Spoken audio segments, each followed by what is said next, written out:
இன்னைக்கு நம்ம இப்ப ரீசெண்டா ரிலீஸ் ஆன தண்டர்போல்ட்ஸ் படத்துல எம்சியூல காட்டப்பட்ட சென்ட்ரிக்கும் நம்ம காமிக்ல பார்த்த சென்ட்ரிக்கும் பெருசா என்ன வித்தியாசம் இருக்கு, யாரு பெஸ்ட், அதாவது யார் கெத்துன்றத பத்தி தான் இன்னைக்கு நம்ம மொத்தமா டிஸ்கஸ் பண்ண போறோம். நீங்க என்ன நினைக்கிறீங்க? நம்ம காமிக்ல பார்த்த சென்ட்ரி கெத்தானவரா இல்ல நம்ம தண்டர்போல்ட்ஸ் படத்துல எம்சியூல பார்த்த சென்ட்ரி கெத்தானவரா அப்படின்னு நீங்க என்ன நினைக்கிறீங்கன்றத பத்தி கமெண்ட்ல சொல்லிட்டு அப்படியே நம்ம சேனலுக்கு சப்ஸ்கிரைப் தட்டி விட்டுருங்க. வீடியோவை கேக் ஆஃப் பண்ணிடலாம். ஃபர்ஸ்ட் ஆஃப் ஆல் நம்ம சென்ட்ரி காமிக்ல எப்படி முதல்ல தோண்டி இருப்பாருன்றத பத்தி பார்ப்போம். 2000ல ரிலீஸ் ஆன தி சென்ட்ரின்ற காமிக் புக்ல இஷ்யூ 1ல தான் சென்ட்ரி முதல்ல தோண்டி இருப்பாரு.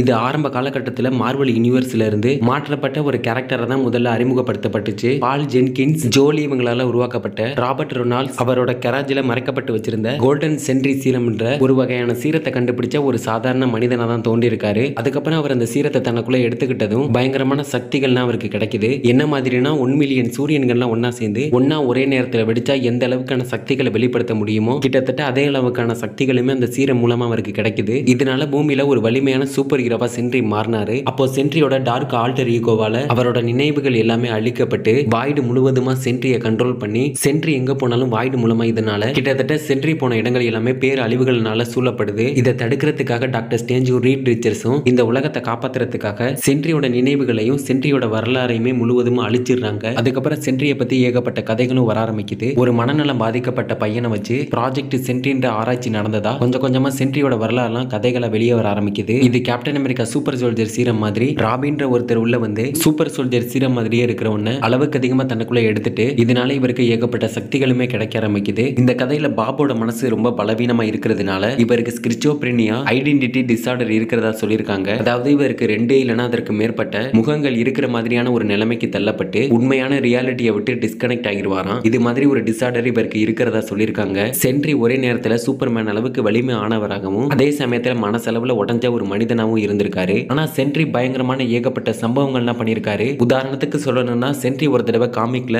ஆஸ்கார்டையும் மொத்தமா அழிச்சு கடவுள்கள்ல ஒருத்தரான ஏரிஸே 2 பிச்சு போட்டிருப்பாரு. அப்போ சென்ட்ரி நம்ம பார்த்ததை விட இன்னும் எவ்வளவு பயங்கரமான ஒருத்தர்னு யோசிச்சு பார்த்துக்கோங்க. ஓகே, இப்போ நம்ம அப்படியே எம்சியூல பார்த்த சென்ட்ரி பக்கம் வரும்போது தண்டர்போல்ட்ஸ் படத்துல பாப்ப காமிக்ல மாதிரி அப்படியே மறைக்கப்பட்ட கதையா இல்லாம அதுக்கு அப்படியே ஆப்போசிட்டா கடந்த காலத்துல நடந்த ஏதோ ஒரு அதிர்ச்சியான சம்பவத்தை விட்டு வெளியே வர முடியாம மனசுடைஞ்ச ஒரு மனிதனா தான் எம்சியூல பாப்பா காட்டியிருப்பாங்க. பாபு தன்னோட சின்ன வயசுல அவரோட அப்பாவோட கைகளாலேயே பிசிக்கலாவும் எமோஷனலாவும் அபியூஸ் பண்ணப்பட்டதுனாலேயே பாபோட சின்ன வயசுலயே அவரோட மென்டல் ஹெல்த் பயங்கரமா பாதிக்குது. அதுக்கப்புறம் அப்படியே பாபு வளர்ந்துட்டதும் இன்னும் அதை விட்டு வெளியே வர முடியாம அதை மறக்கிறதுக்காக ட்ரக்ஸ் எடுத்துக்கிட்டு அதுக்கு அடிக்ட் ஆகிடுறாரு. அதுக்கப்புறம் பாபு இதை விட்டு வெளியே வர நினைச்சு டிராவல் பண்ணி ஆசியாக்கு வந்து ஆக்ஸ் கார்பரேஷன் என்ற ஆராய்ச்சி பண்ற கார்பரேஷன்ல வாலண்டியரா வந்து அந்த இடத்துல வேலைக்கு சேர்ந்து ஒர்க் பண்ண ஆரம்பிக்கிறாரு. அதுக்கப்புறம் வாலண்டியரா இந்த ஆக்ஸ் டீம் மூலமா சட்டவிரோதமா சூப்பர் சோல்ஜர் சீரம் என்ற ஒரு ஆராய்ச்சியுமே நடத்திட்டு வந்துட்டு இருந்திருக்காங்க. இவங்களோட இந்த ஆராய்ச்சி ப்ராஜெக்ட் சென்ட்ரினும் அழைக்கப்படுது. கடைசியா இவங்களோட இந்த ஆராய்ச்சி தோல்வியில முடிஞ்சிட்ட அப்புறம் தண்டர்போல்ட்ஸ் டீமை வச்சு பாபா அழிக்க போறதா ஒரு பிளான் இருந்துச்சு. அதுக்கப்புறம் சென்ட்ரியோட சக்திகள் வெளிப்பாடுனால தோல்வி அடைஞ்ச ப்ராஜெக்ட் சென்ட்ரின்ற ஆராய்ச்சி சக்சஸ் ஆனதா கன்ஃபார்ம் பண்றாங்க.